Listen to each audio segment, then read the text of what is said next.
Hebreos capítulo 5, verso 1 en adelante. Porque todo sumo sacerdote tomado entre los hombres es constituido a favor de los hombres en lo que a Dios se refiere, para que presente ofrendas y sacrificios por los pecados, para que se muestre paciente con los ignorantes y extraviados, puesto que él también está rodeado de debilidad. Y por causa de ella debe ofrecer por los pecados, tanto por sí mismo como también por el pueblo. Y nadie toma para sí esta honra, sino el que es llamado por Dios, como lo fue Aarón.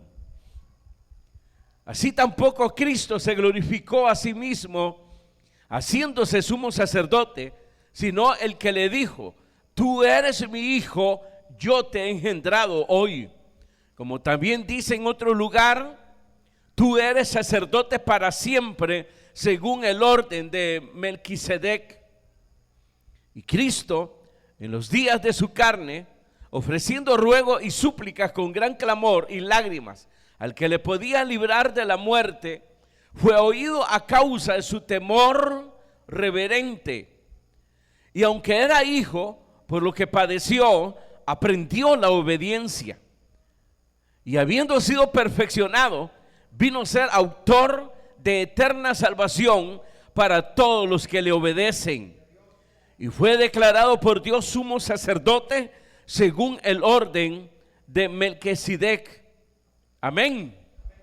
Gloria a Dios. Pueden sentarse, hermanos. Hemos venido estudiando, hermanos, sobre la verdad de Cristo, de que Él es el Mesías, el Hijo de Dios, y es Dios. Desde el principio, el escritor se introdujo, hermano, a revelar a través de las Escrituras, y entendemos, hermano, bajo la inspiración del Espíritu Santo, revelar pues, hermano, sobre la naturaleza de nuestro Señor Jesucristo, que es de origen divino, es divino. Amén. Luego se enfocó, hermanos, a señalar que Jesucristo era y es superior a Moisés.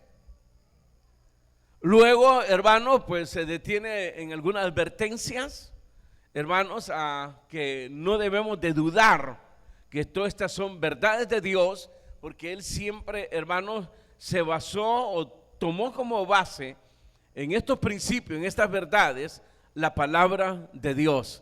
Y es lo que continúa ahora. Siempre, hermanos, la audiencia, también lo señalamos, es judía, además pues de los gentiles que se habían judaizado. Y por eso estos temas que él está tocando aquí. Ahora, hermano, habla del sumo sacerdote. Era la persona que Dios eligió primero a Aarón y luego en la descendencia de Aarón como sumo sacerdote. Entonces lo que señala aquí el escritor es ahora de que Cristo también, hermano, es mayor que Aarón, el sumo sacerdote. Amén. Y obviamente esto vuelve otra vez, hermano, a detenerse para emprender, hermanos, advertencias contra la apostasía.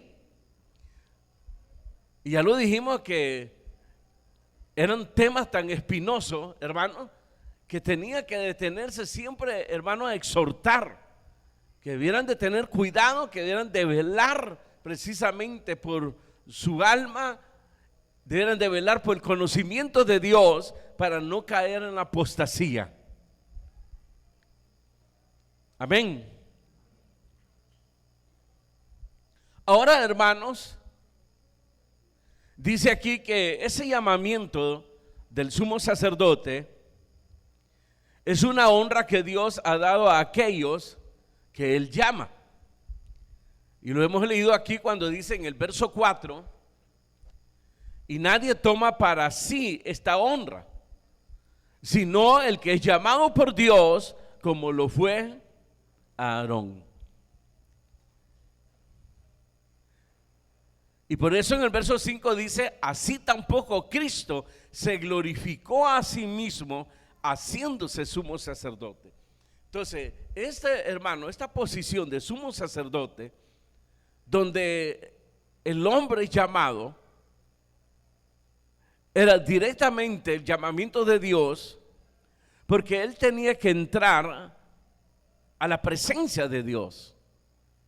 Un lugar destinado en el templo, como era el lugar santísimo, hermanos, donde él cara a cara, hermanos, iba a estar con Dios, iba a ofrecer el sacrificio, y luego de ser aceptado el sacrificio, si es que era aceptado, entonces él salía de ese lugar y se sentaba como una muestra pues de que había consumado el sacrificio y había sido aceptado por Dios. Entonces ahí donde venía la alegría del pueblo, entendiendo de que realmente el sumo sacerdote había cumplido su labor y que había sido aceptado en la ofrenda por el pecado del pueblo.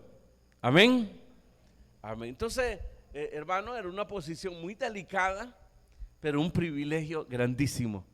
Pero nadie toma esta honra para sí. Es lo que vemos ahora, hermanos, donde de repente vemos personas que se autollaman a sí mismos y se pone títulos de todo, o los compra o los inventa. Hoy es fácil, ¿verdad? Sino que se trata de un llamamiento de Dios, y que eso se mira precisamente, hermano, en el transcurso de su oficio, en el desarrollo de su ministerio. Por ejemplo, aquí, hermanos, se hablan, voy a decirlo así, de requisitos.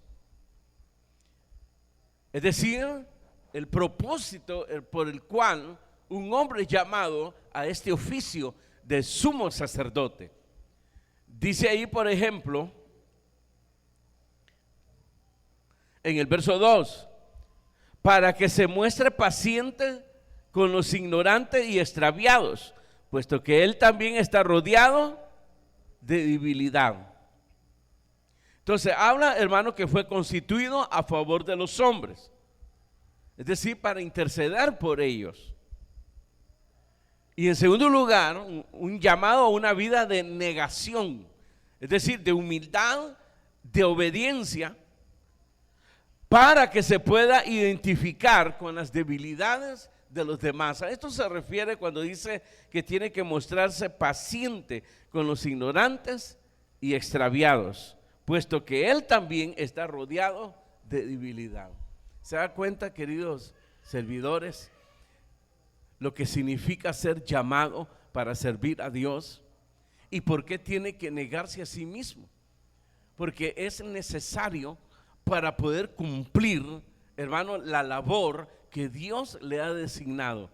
Tiene que ser paciente, dice aquí, con los débiles, así es, ignorantes y con los extraviados. Y para eso tiene que negarse a sí mismo. Y eso fue lo que Jesús mostró y enseñó a la vez. Si alguno quiere seguirme y servirme, tiene que negarse a sí mismo, porque si no, no va a poder.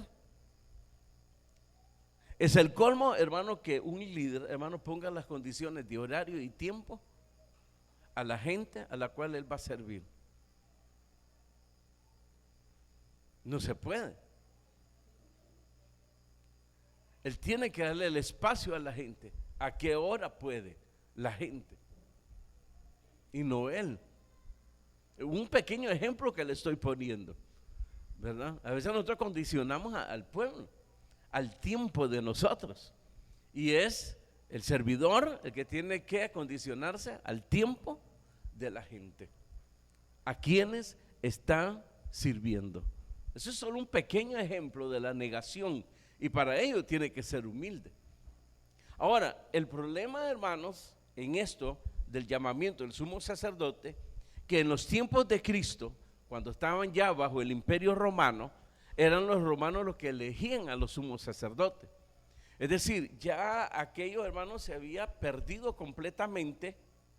Es decir, que esto venía a anular el llamamiento de Dios, Ya no era Dios el que los ponía, sino por un asunto puramente político o de conveniencia, hermanos, para la persona. Porque este tenía que mediar con las autoridades. ¿Quién era, hermano? Los gobernadores. Con los gobernadores. Tenía que estar mediando. Entonces, para ello, tenía que ser constituido de acuerdo a la conveniencia, hermanos, del imperio romano. Entonces, ahí se perdió, se anuló. Y si usted se fija ahora, hermano, se está volviendo a cometer ese mismo error, donde el llamamiento ya no es en base a que Dios llame. Usted puede decir, pero ¿cómo puede uno realmente saber que esa persona ha sido llamado por Dios? Por los requisitos. Cuando Jesús llegó, lo que encontró en los líderes religiosos era soberbia, orgullo. Tenían de menos al pueblo. Acuérdese de eso. Para ellos, por ejemplo, la pobreza era una maldición. Si alguien era pobre era porque estaba maldecido por Dios. Y para ellos el que era rico era porque estaba siendo bendecido por Dios. Por eso Jesús fue duro con ellos, de señalarlos precisamente, porque habían perdido, habían anulado completamente la orden de Dios. Aparentemente eran constituidos por Dios, pero la verdad era, hermanos, que eran elegidos de acuerdo al propósito, a la conveniencia del imperio romano. Y si no, miremos más adelante el comportamiento del sumo sacerdote, el gran sumo sacerdote que está sobre todos los hombres, nuestro Señor Jesucristo. Lo vamos a estudiar aquí. Por eso, hermanos, ya teniendo pues el cuadro pintado aquí de lo que vamos a estudiar, diríamos la obediencia, hermanos, viene a perfeccionar al creyente. Al creyente. Y cuando hablamos de perfección, porque muchas veces ahí donde nosotros argumentamos y decimos, nadie es perfecto ni nadie puede llegar a ser perfecto. Nadie. Ni usted ni su servidor. Entonces, ¿a qué se refiere? Se refiere, hermano, cuando la persona llega a la madurez espiritual, que conoce realmente a Dios, que ha ejercitado la obediencia hacia Dios. A eso se refiere. Y lo podemos ver en Cristo Jesús. Entonces, la obediencia, hermanos, viene a perfeccionar o lleva a la perfección al creyente. Y el que llega a la madurez espiritual es aquel hermano que se mantiene, pase lo que pase, se mantiene en el propósito de Dios para llegar a consumir totalmente, hermano, la labor que le ha sido encomendada. Pero imagínense eso, renuncian, se van, se alejan, se llenan de prejuicios, entonces tiran las cosas, allá regresan, y lo peor es que regresan pidiendo derechos y todo, y que a la fuerza hay que ponerlos, hermanos, porque si no, pues los están haciendo a un lado, y todos los argumentos que se dicen. Es que no es así. El que ha alcanzado madurez espiritual es aquella persona que se mantiene firme, independientemente de lo que le esté pasando, independientemente de los problemas, de los sufrimientos que pueda estar pasando, de cualquier índole. Él se mantiene firme en la labor, en el llamamiento que él recibió, porque la meta de él es llegar a consumir totalmente, que la muerte lo puede evitar, pero la misión de él es llegar, consumir el propósito de Dios. Amén. Cuando entendemos de perfección, ¿ustedes están en ese camino a la perfección? o andan rebotando como pelota de ping-pong. Ay, hermano, es que los tiempos de ahora eran diferentes a los anteriores. ¿En qué? ¿En qué eran diferentes? La Biblia dice claramente, Eclesiastés creo, dice, nunca digas que los tiempos anteriores eran mejores que los de ahora. Nunca digas eso. El mismo pecado, la misma maldad. Sí, son excusas. Son excusas. El mismo pecado. Ahí lo podemos encontrar en los escritos de Pablo, de personas que fueron hermanos compañeros de milicia con Pablo, y luego lo vemos que se derrumbaron y dejaron, dice, el camino amando al mundo. Ahí se habla de esas personas. O sea, siempre ha sucedido que divisiones. Ahí tenemos la iglesia de los Corintios. ¿Qué hipocresía? Ahí había hipocresía. Si, miren, hermanos, si el reto que tenemos es que nosotros no califiquemos en esas cosas. Es un reto. Y por eso se nos enseña el carácter cristiano. El carácter cristiano tiene que ser fiel. No tiene que ser de doble ánimo. Ahí están los requisitos que se pide para el diaconado. Porque la idea es que el creyente, hermano, se perfeccione, y para perfeccionarse está señalado el camino, es la obediencia. Amén y amén. Vamos a entrar en los detalles. Luego le digo que son temas muy difíciles, pero que la Escritura nos enseña. Dice el verso 5. ¿Qué dice ahí? Así tampoco Cristo se glorificó a sí mismo haciéndose sumo sacerdote, sino el que le dijo: tú eres mi hijo, yo te he engendrado hoy.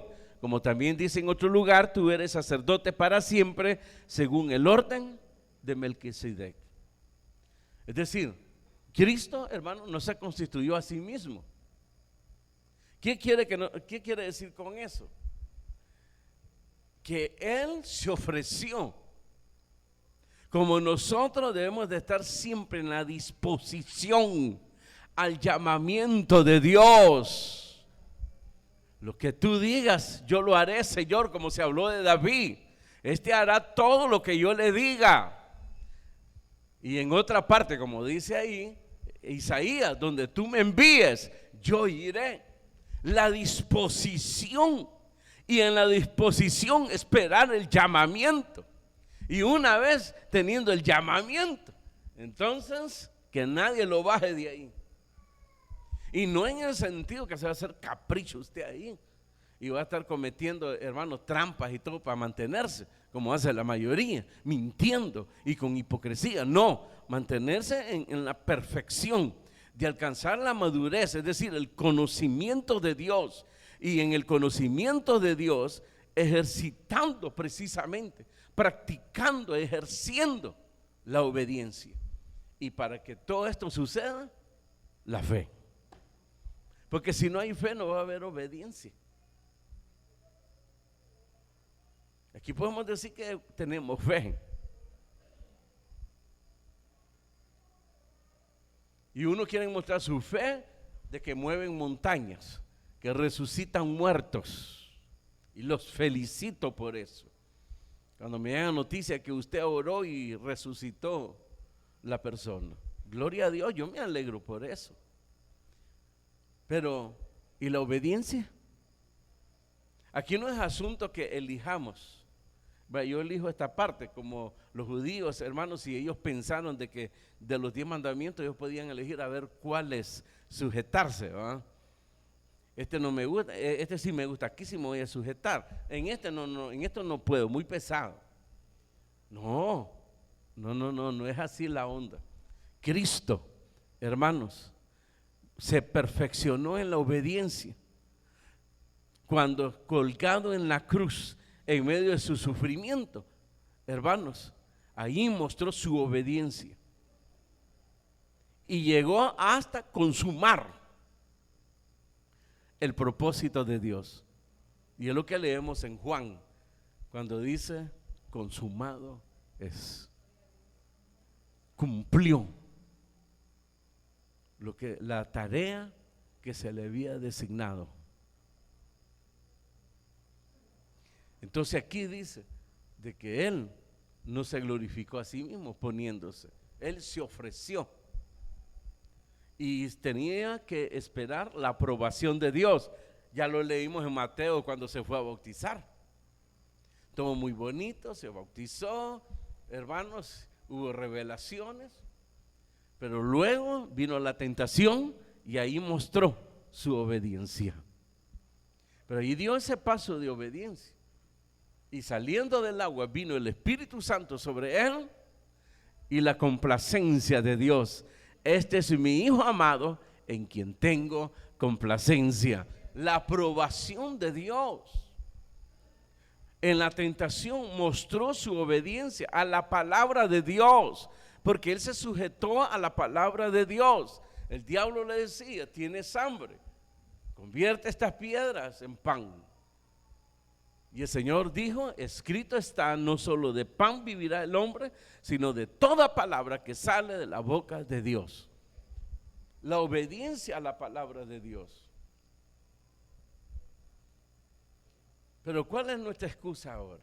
Más si oímos a los detractores de la palabra de Dios diciendo que esto ya está despasado, que esto ya envejeció, que hay una nueva revelación. Y todo con el argumento, hermano, de no sujetarse a la palabra de Dios. Otros lo toman como que si fuera, hermano, fanatismo. Otros ni saben lo que dicen cuando dicen, ese es ortodoxo. Ya les aclaré, hermano, un día que alguien me dijo así. Lo que pasa es que usted es ortodoxo.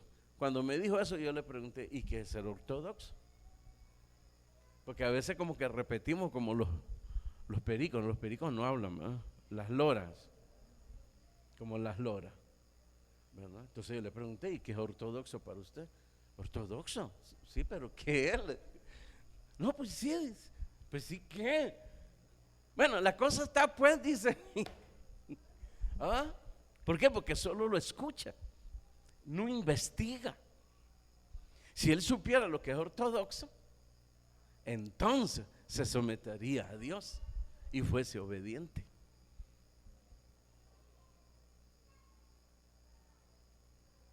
Amén. Entonces vemos aquí, y el escritor, hermano, basándose siempre en las escrituras, él toma en primer lugar, hermanos, del libro de los Salmos. Eso ya lo dijimos, el Salmo 2:7, cuando dice, tú eres mi hijo, yo te he engendrado hoy.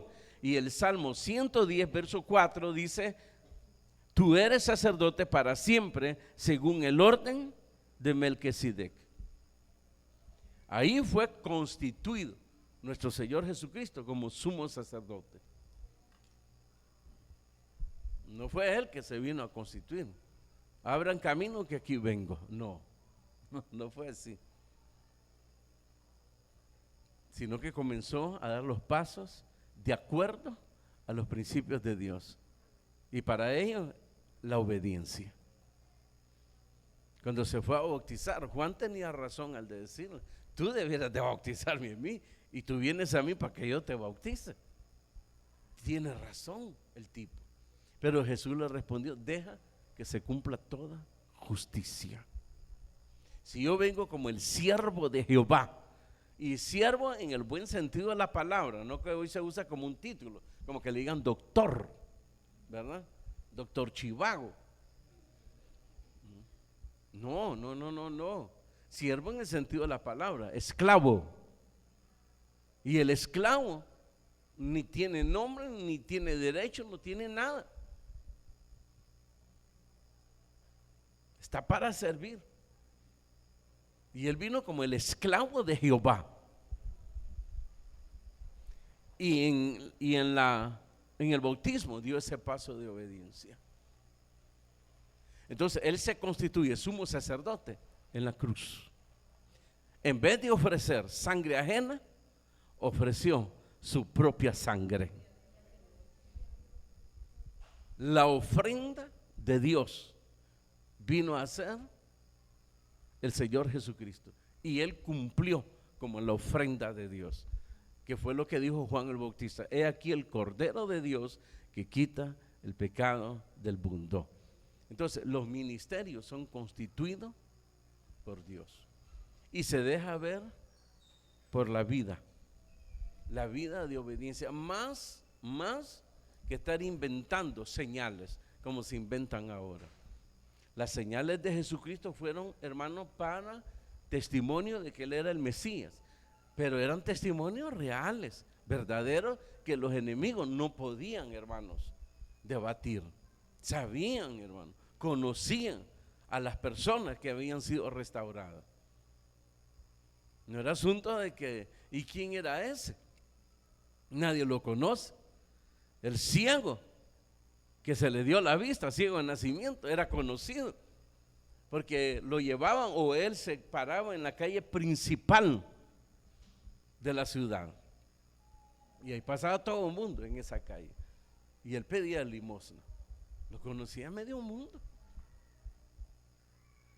Lo conocían los sacerdotes, los fariseos, los escribas. Obviamente ni lo volteaban a ver al pobre, como Jesús lo mostró en una de sus hermanos parábola del buen samaritano. ¿Se acuerdan? Pasó un sacerdote, pasó un fariseo, un escriba, y ni voltearon a ver a la persona. Y dice aquí que el sacerdote mayormente, y también el sumo sacerdote, que a pesar que es mayor que los sacerdotes en autoridad, pero están para servir y para identificarse con las debilidades y necesidades de los demás, cosa que Jesús no vio cuando vino a esta tierra, que estaba el imperio romano, porque eran puestos precisamente ya para otros asuntos, menos para el propósito de Dios.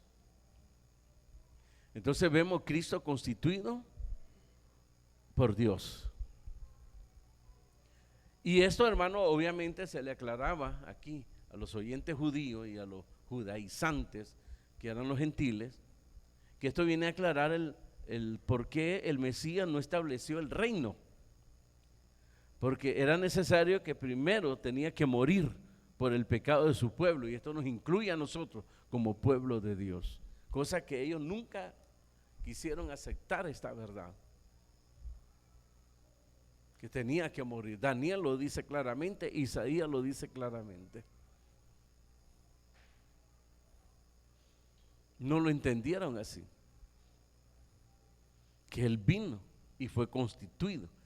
Por ejemplo, uno de los apóstoles dice, Él fue designado por Dios. Así ocupa esa palabra ahí, para la salvación nuestra. Verso 6, ¿qué dice? Como también dice en otro lugar, tú eres sacerdote para siempre, según el orden de Melquisedec. Y el verso 10 dice, y fue declarado por Dios sumo sacerdote, según el orden de Melquisedec. Fíjense la base que toma de que es superior Jesús a los sumos sacerdotes que habían sido constituidos, incluyendo a Aarón. Y era, hermano, que la orden que él recibió fue la orden según, hermanos, Melquisedec. Él era rey de Jerusalén. Ahí dice rey de Salem en el Antiguo Testamento, que ahora es conocido como Jerusalén. Pero miremos, hermano, este personaje, la posición de autoridad que tenía. En el capítulo 7, búsquelo ahí, verso 4. Capítulo 7, verso 4, ¿qué dice? ¿Qué dice? Léalo en voz alta. Considerad pues cuán grande era este, a quien aún Abraham, el patriarca, dio diezmos del botín. ¿Se da cuenta de ese detalle?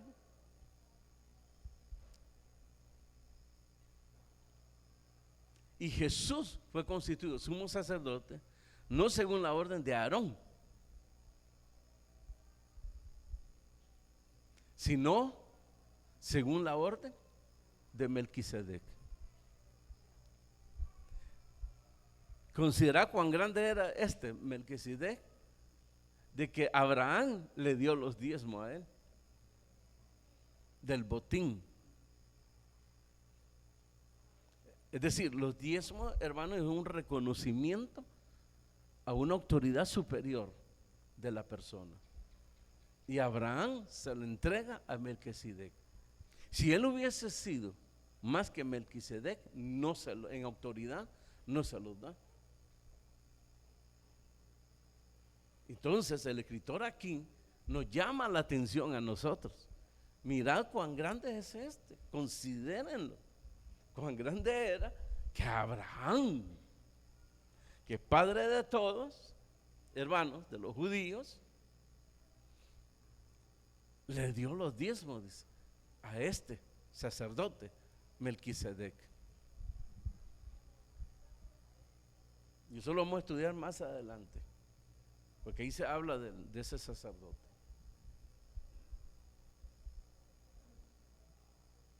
Entonces Jesús cumplió, hermano.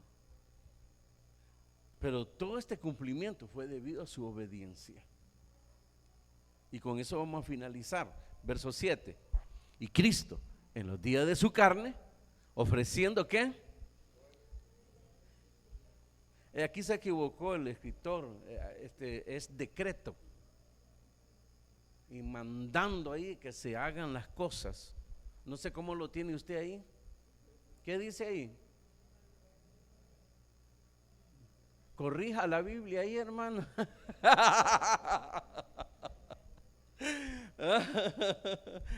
Es que eso es lo que hacen ahora. Ahora los hombres han llegado a tal soberbia, no sé qué otra palabra, abuso, que quieren corregir. Dice aquí que Cristo en los días de su carne, ofreciendo ruegos y súplicas. ¿Y qué más dice? Con gran fe, que como un gigante, no, con gran clamor y lágrimas, al que le podía librar de la muerte, fue oído a causa de ¿qué? A causa de su temor reverente. ¿Cuándo sucedió esto? En el Getsemaní. Le dijo al discipulado: estoy profundamente triste hasta la muerte. Sabía lo que le venía. La turba ya estaba en camino. Y ahí suplicó y oró: Padre, si es posible, pasa de mí esta copa, porque no se haga mi voluntad, sino la tuya. La obediencia, la disposición, esa es perfección. Jesucristo nos hace ese llamado: sed perfectos como vuestro Padre Celestial es perfecto.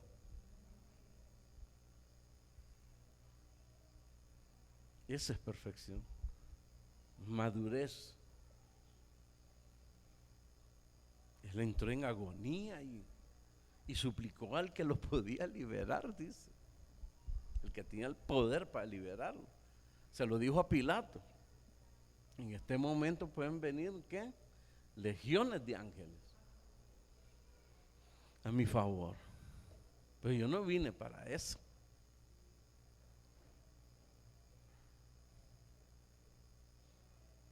Sino que se sujetó y fue obediente. El sufrimiento era tremendo, hermano. Se da cuenta que no hay excusa. Con un temor, dice, reverente. ¿Qué quiere decir eso? Respeto. Respeto.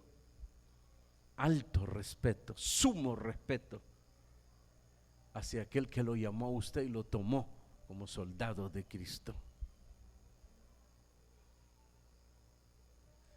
Verso 8. Y aunque era hijo, miren, es lo que dice Filipenses Cuando dice que siendo igual a Dios, no estimó el ser igual a Dios, sino que se despojó. Se hizo hombre y estando en la condición de hombre, hermanos, fue obediente y obediente hasta la muerte y muerte de cruz. Y aunque era hijo, por lo que padeció, aprendió la obediencia. Y habiendo sido perfeccionado, ¿se da cuenta de ese detalle? Vino a ser autor de eterna salvación para todos los que le obedecen. ¿Se da cuenta? Qué lejos estamos, ¿verdad? Es un reto. Miren, usted ya probó de todo, ya como cristiano, usted ya probó de todo. Fue desobediente, rebelde, se dejó guiar por las concupiscencias de la carne, se dejó guiar por las raíces de amargura. ¿Qué es lo que no ha experimentado usted? Ahora la pregunta es, ¿a dónde lo llevó? ¿Y en qué le pudieron a usted ayudar con respecto a la salvación? Dígame, para que usted todavía siga arrastrando al viejo hombre. A eso se refiere Pedro cuando dice, ya basta, póngase un alto, deténgase. Ya estuvo, tenemos ejemplo, nuestro Señor Jesucristo, de humildad, de obediencia, y fue perfeccionado por la obediencia. ¿Se da cuenta de ese detalle? Aprendió, dice, obediencia y fue perfeccionado. De tal manera que vino a ser autor de eterna salvación para todos los que le obedecen. Pero si él se hubiera retractado, bueno, si yo soy el Hijo de Dios, soy Dios, y estos malagradecidos me quieren matar, me pasan criticando, me hacen aquello, ¿vale la pena morir por esto? No, Padre, para allá voy. Todo tipo, mándale fuego ya de un solo. No. En el Getsemaní sabía, hermanos, la violencia que iba a sufrir de los hombres. Lo tomaron a golpes y se lo llevaron a golpes y lo mantuvieron a golpes ante el sumo sacerdote. Y ya tenían todo listo para condenarlo con acusaciones falsas, inventadas. Él lo sabía. Pero mire, como cordero fue llevado al matadero. La obediencia. No sabes, le dice Pilato, ¿por qué no te defiendes? Defiéndete. No sabes que yo tengo el poder para liberarte o para condenarte. Lo vuelve a ver y le dice, ningún poder tuvieras si no te fuese dado de arriba. Ahí le aclaró el propósito por qué estaba ahí. Se podía defender, pero no abrió su boca, dice la Escritura. Se podía resistir, no se resistió.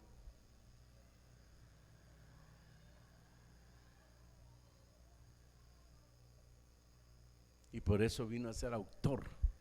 Es decir, ahí vino a consumar, que es la palabra, el propósito de la salvación.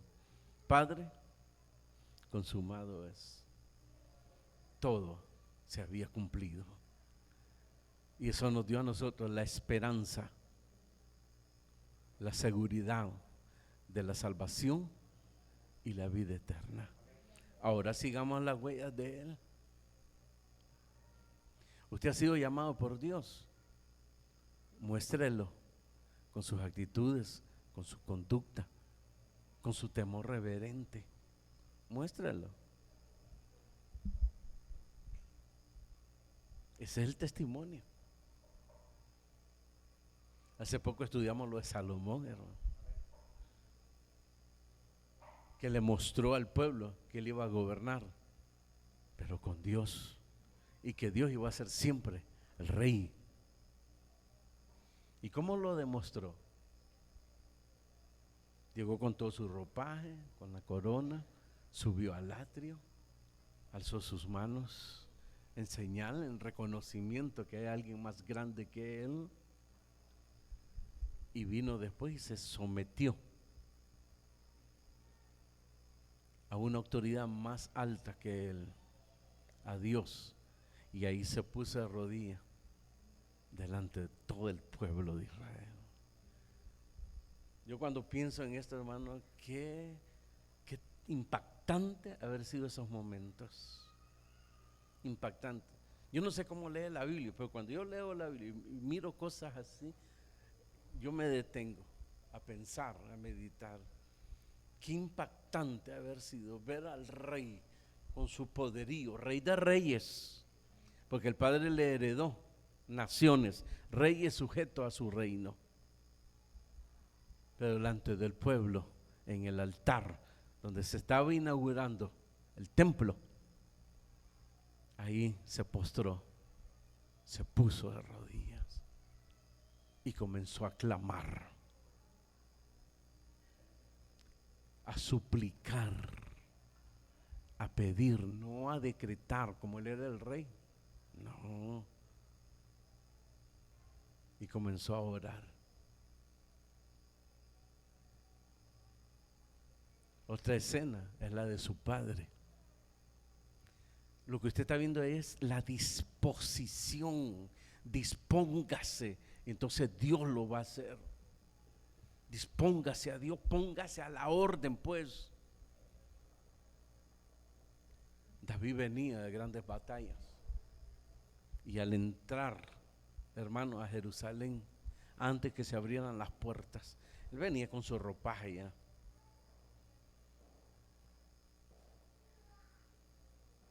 ¿Y qué fue lo que hizo? Se desnudó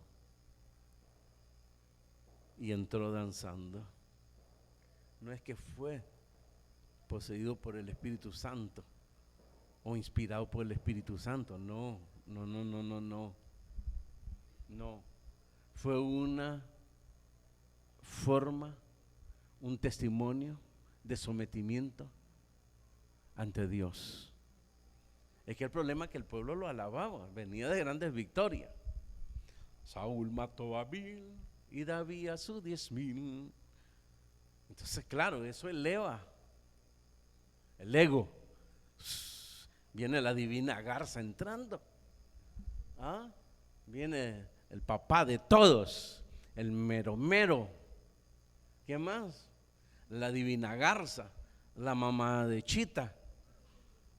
Yo creo que ni a eso llega. Pero no. Entonces David lo que hizo fue para que le dieran gloria a Dios. Y él quiso honrar a Dios así, humillándose. Y ya sabe lo que pasó con la esposa, cuando desde lejos cuando lo vio. Que no sabes quién eres, que perdiste eres el rey. ¿Cómo hiciste eso delante de tus servidores? ¿Qué va a decir la gente? Que estás loco. Lo hice para Dios.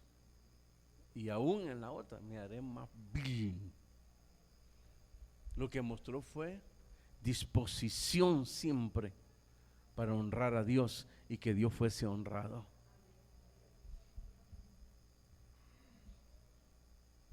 Es lo que nosotros necesitamos.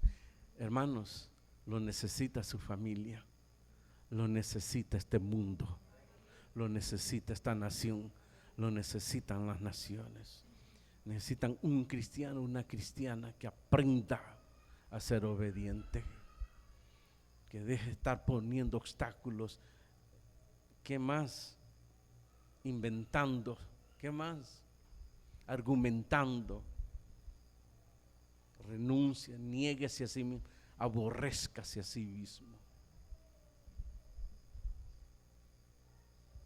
para honrar a Dios, como lo hizo siendo hijo. Se despojó de ello. tuvo un temor reverente. Su obediencia fue siempre, es decir, tomó para él la voluntad de Dios. Tome la voluntad de Dios, el propósito de Dios en su vida. Tómela. Por eso dice, ahora sí tal vez usted puede entender. Y nadie toma para sí esta honra, sino el que es llamado por Dios, como lo fue Aarón. Estos solamente son para los que son llamados. Evidencia que fue llamado por Dios, aquí están. Mírenlo, esto es como un espejo, como Radio X, a ver cómo estás de salud espiritual. Temor reverente, grave. Fe, grave. Obediencia, grave. Ni operación ni nada, estás listo.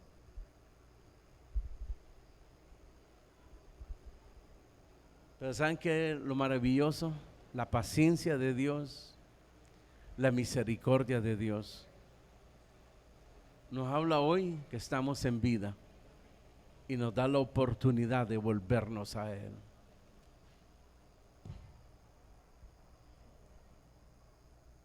¿Hay alguien que tome el reto?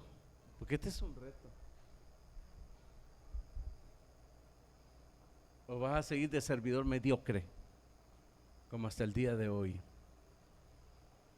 Con mediocridad. Es lo más fácil. Si para pecar, hermano, nada tiene que ser usted. ¿No se ha fijado en eso? Para pecar, fácil, facilito. Para honrar a Dios, para obedecer a Dios es un reto. Y nadie toma para sí esta honra, sino el que es llamado por Dios. Examinémonos, examínese. Ahora pregunto, ¿hay alguien que se disponga?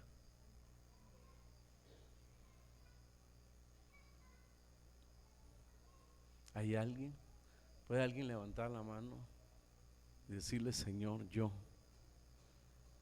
me voy a disponer? Aborrézcase a sí mismo, niéguese a sí mismo y cumpla el propósito de Dios siendo obediente. Entonces va a alcanzar la perfección,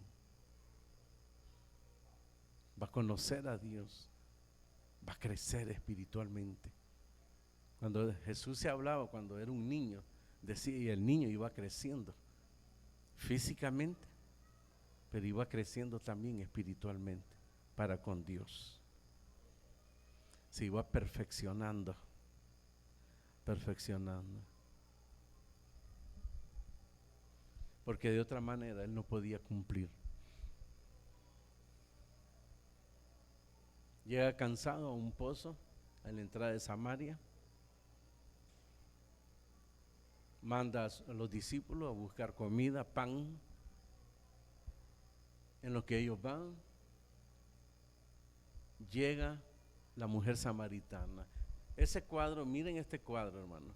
La mujer, como era prostituta, llegaba a una hora donde ya no había nadie,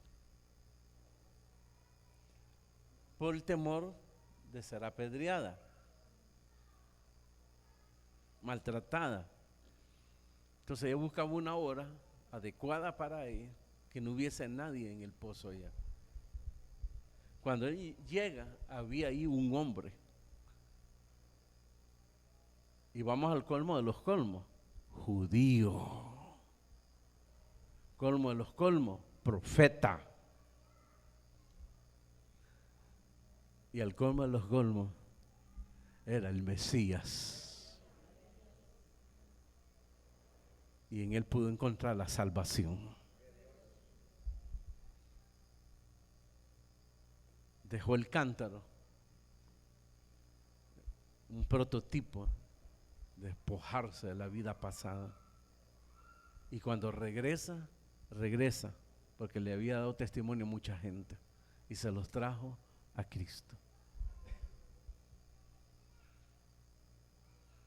Es que, hermano, para ir a evangelizar tengo que pasar un estudio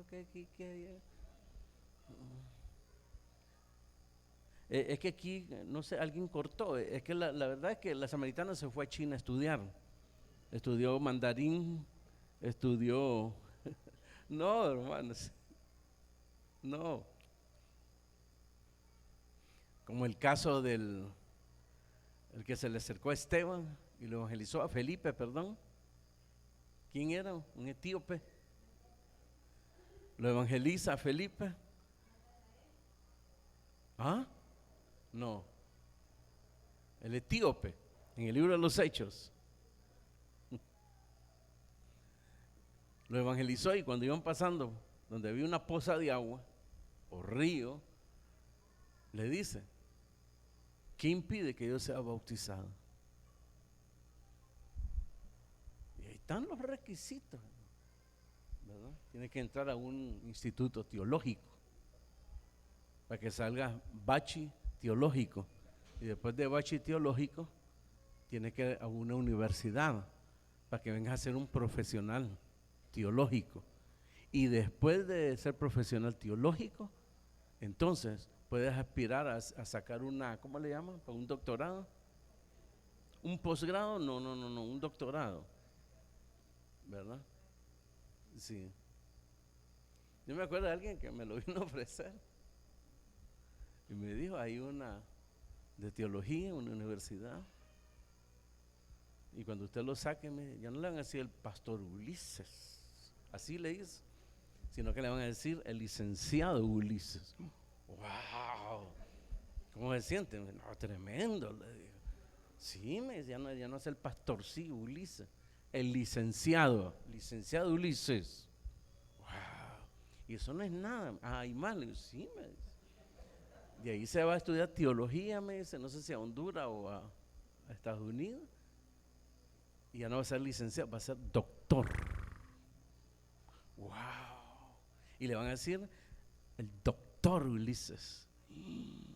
¡Wow! ¿Cómo se siente? Ya me hizo tocar, le digo, los cielos, le digo. Y hay más, le digo. No, me dice, sí. Ay, yo creo que había más, le digo. ¿Va a ir? Me dice, sí, y me dejó todo el papelero ahí. Yo no fui, por supuesto, porque los que son llamados por Dios son constituidos por Él, y nadie toma esa honra para sí.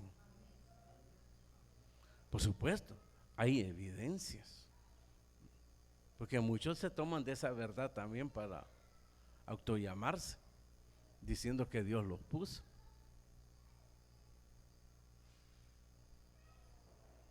Nosotros cuando estamos en el local anterior, me acuerdo que eran 4, se decían ministros de oración, y eran oraciones poderosas.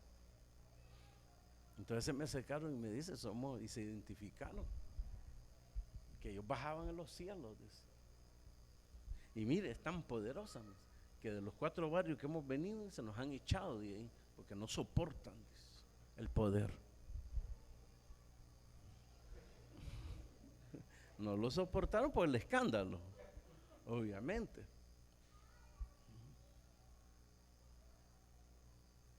Me acuerdo que uno de ustedes, mire, le presento, él es evangelista internacional. Ah, evangelista internacional, sí, ya fue a predicar a la frontera con Honduras. Ah, sí, se pasó la frontera, predicó, entonces ya es evangelista internacional. Bueno, dije, si este evangelista internacional, ¿qué soy yo? Porque te cruzó ahí nomás la frontera. Predicó ahí en un pueblito, Tinquijoyo, no sé cómo. Entonces, si este ahí se cruzó, ¿verdad? El río, porque es un río que se cruza, ¿qué soy yo?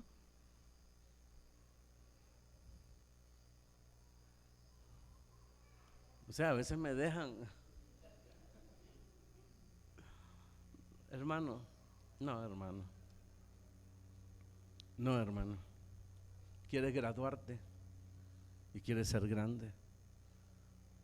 Tienes que ser servidor de todos. Aprender a servir. Y para aprender a servir a los demás, tienes que negarte y aborrecerte a sí mismo.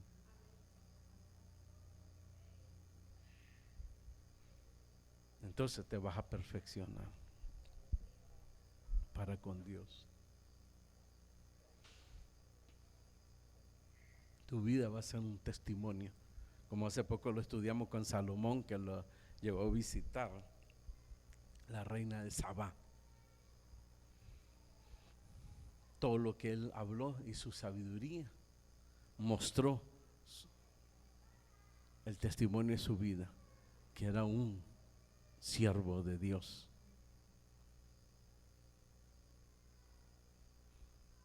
Y aquella mujer dice, pero ni la mitad me contaron. Yo no lo creía, dice. Pero hoy he visto y he oído, ni la mitad me habían contado. Se fue impactada esa mujer. Porque ella era sabia, era reina. Su país había enriquecido. Pero ahora escuchar que de la tierra de los hebreos, que era equivalente para ellos la tierra de los hebreos en ese tiempo, de los esclavos que salieron de Egipto, de los invasores, de gente que nadie los quiere. Eran una nación grande, poderosa, y reyes le servían a este rey hebreo. Y era una nación próspera. Había justicia ahí, había trabajo, porque se movía el comercio, atraía, venía oro, plata, piedras preciosas. Ahí habla que hasta monos le llevaban, hermano. No, ahí se mencionan los monos, yo no me había percatado.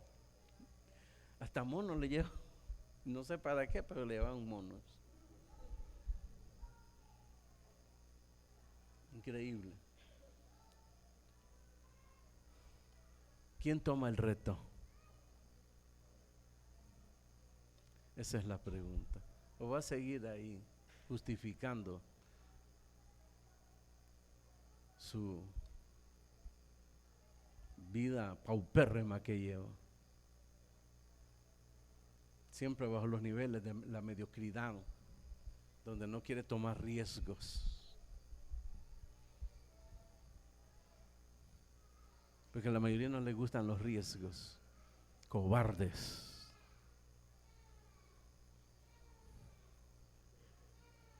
Por eso el llamado de Pablo, y finalizo, a Timoteo: soporta aflicciones como buen soldado de Cristo. Amén. Cierra tus ojos y dile: Señor, gracias. Y si tú te has dispuesto para con Dios, levanta la mano ahí y órale, Señor.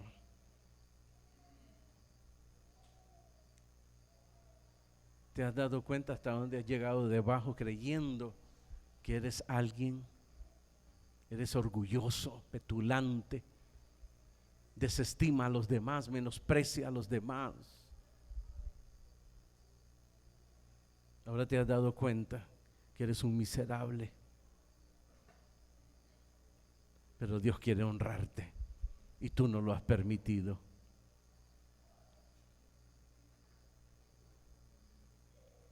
Una de las tareas más grandes, sublimes, que pueda realizar un hombre en esta tierra, solo lo puede hacer el cristiano. Y te ha estado llamando a ti. Dile: aquí estoy, Señor, envíame a mí y perdona la dureza de mi corazón, mi rebeldía, perdona mi orgullo, mi soberbia. Y aquí estoy, Señor, rindiéndome completamente a ti. Donde tú me envíes, yo iré y haré todo lo que tú me mandes. Padre, gracias por tu palabra. Gracias por mostrarnos tu gloria a través de tu palabra. Y una vez más, como la lluvia cae y crece la hierba, así tu palabra ahora en nuestros corazones, Señor. Levantando hombres y mujeres que te amen de verdad, que te sirvan de verdad, con un temor reverente, con obediencia, aprendiendo cada día a negarse a sí mismo, a aborrecerse a sí mismo. Levanta, Señor, y bendice a tu pueblo, y que tu pueblo sea un testimonio vivo para esta nación, para cada nación, Señor. En el nombre de Jesucristo, dígale gracias, Señor.